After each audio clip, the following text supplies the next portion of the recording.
Hello, in front of me I've got PS5. I'm actually playing right now Assetto Corsa on the streaming thanks to PlayStation Plus Premium, and in this video I'll tell you the answer for the question: does PSVR2 can run old games from PSVR1?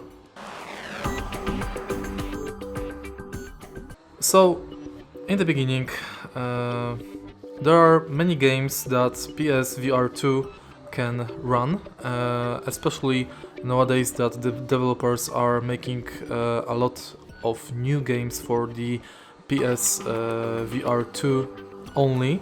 There are going to be around 40 games, but the question if the PSVR2 can run games from PSVR1, no, it cannot.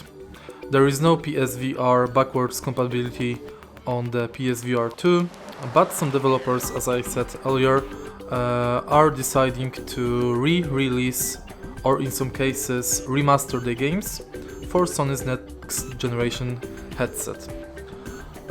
So, short answer, there is no reverse compatibility, so you won't be able to play the old games from PSVR1 on the PSVR2, but some games will be remade, so they will be compatible with the PSVR2.